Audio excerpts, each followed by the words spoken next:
there are some features they add to Hearts of Iron 4 that excite me, okay? Usually it's always involving overhaul the game mechanics, so I feel like I'm playing a brand new experience. However, there are some game mechanics that don't turn me on as much, okay? However, I think that's right, I've got a soft spot for these said mechanics.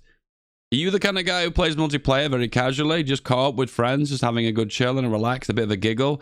Then this is going to blow your mind. For me, it's kind of meh. But overall, I think this, if you're an MP guy who likes to chill with buddies, this is going to blow your mind. The first time for Hearts of Iron 4 ever, they are introducing a joint co-op focus tree. It is designed for a multiplayer experience. The idea behind this is you've got friends playing, one on Norway, one on Sweden, maybe one on Finland, maybe one on Denmark.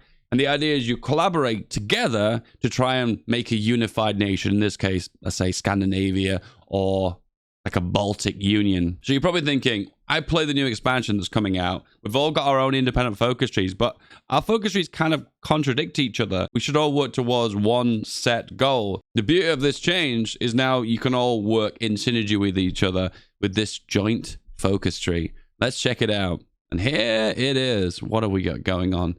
So reaching out to our neighbors, and you can see there are buffs overall.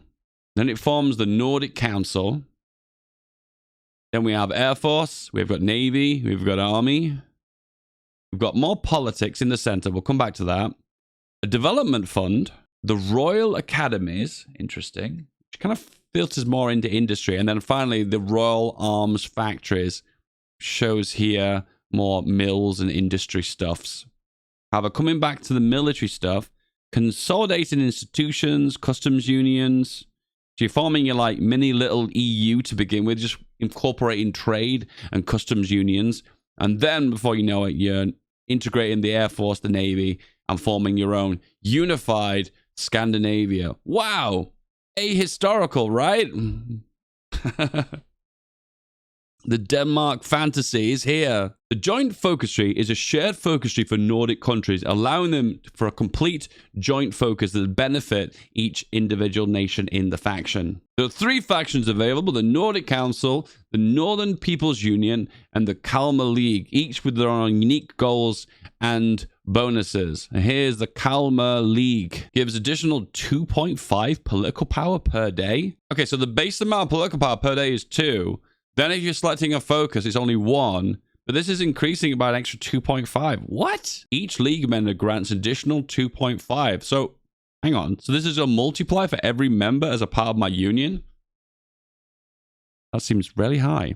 Anyway, you lose research with this, and you gain access to non-aligned. So this is kind of like a non-aligned, unified monarch-style path. And here's the effect of joint military exercises. So you need to have a minimum of 90k manpower in the field with 20 divisions. So they're setting 2 attributes now. So it's not as easy to do Anschluss.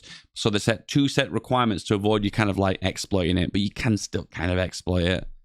Gives you plus 80 army XP. Doctrine discounts. This going to vary based on how many nations join the faction? I'm not sure. These ones are kind of interesting. Oh, and now we can see it. So look, guys. So let's just say there are 4 nations that's going to be a part of this faction. Look closely. You can see the nations developing the national focuses. So they're all mutually using the same focus tree, but they're working on focuses together. Okay, I'm going to say this now. This is going to be exploitative. What if we got multiple people at the same time selecting the same focus, but the lag isn't keeping up with the game?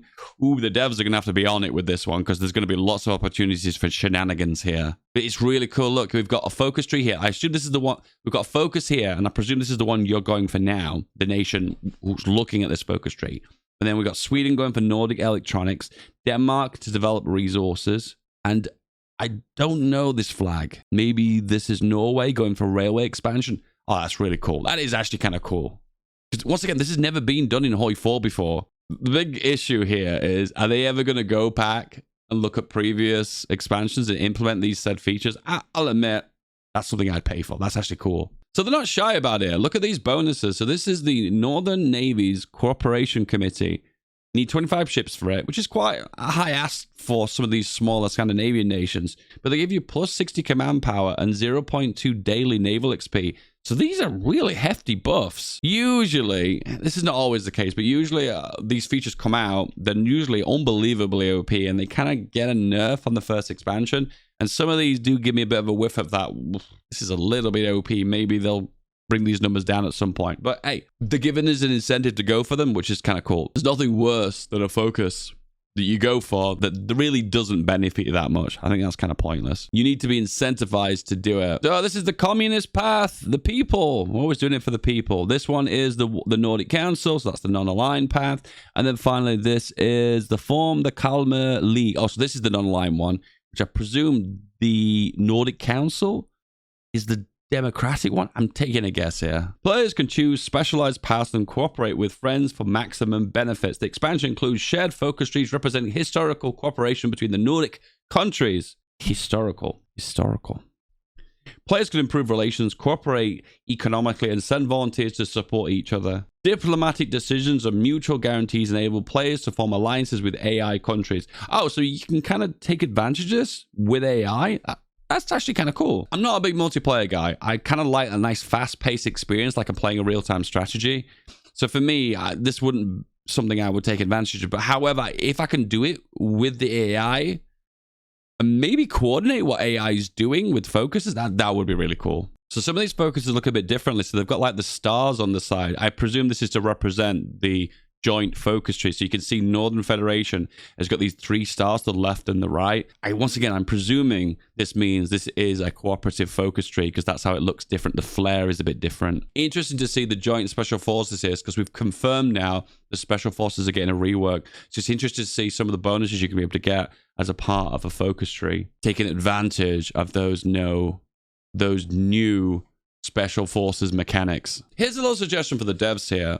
Nordic University. Now, in most cases, I know how HoI4 focus trees work. That's usually +1 research slot. Would it be kind of cool to give like a boost of 50% research for maybe a year, for instance? Just something a little bit different to give us that boost, that incentive to go for this early, to take advantage of its bonuses. I know, just to spice up the focus tree a little bit. I'm all for these really OP bonuses that are like temporary. Like, for instance, Poland has got the ability to reduce its consumer goods by 15% for like, I think it's 2 years or 3 years maybe. That's such an awesome focus tree. The idea of like injecting into the economy and boosting something. But why not include a downside, like maybe the cost for military factories increases during that said period as well, just to have a downside to it. So it's like, if that's strategically what you're doing, you can plan your strategy around that bonus depending on what you need at that said time. Oh, I love those style bonuses. That's such a good thing. The Polish focus tree is really good. Interesting to see weekly stability ticking incorporated as well, and a big boost to political power. And this is to promote the Nordic unity. The idea behind this, it looks like you go for the focus, then you can improve the relations, then you can convince them to go down the focus path together. I love these ones. Off-site civilian factories. I thought it was just called off-map. Ah, the invisible civilian factory. Where is it? Somewhere off-map in the Arctic, maybe. The joint focus tree offers strategic choices, customization options, and the opportunities for alternative history scenarios. And as you can see here, we've got the option to send weapons to the Republic of Finland, send volunteers to the Finnish front. So as you can imagine, there's a lot of war that happens around Scandinavia. Denmark's going to fall. Norway is likely to fall. Finland is likely to fall. So as you can imagine, if all of these Scandinavian nations can work together, can they stop the might of the Soviet Union and the German Reich? Is it possible? Can you do it? We could make the nations in this expansion work together more than ever and introduce a new vessel for cool alt history. Obviously, there's tons more details that I didn't include, but you can always ask me and I'll try and answer when possible. Don't forget to stay tuned for the next one of these, where Ario will show you some diverse, cool things. Diverse, cool things.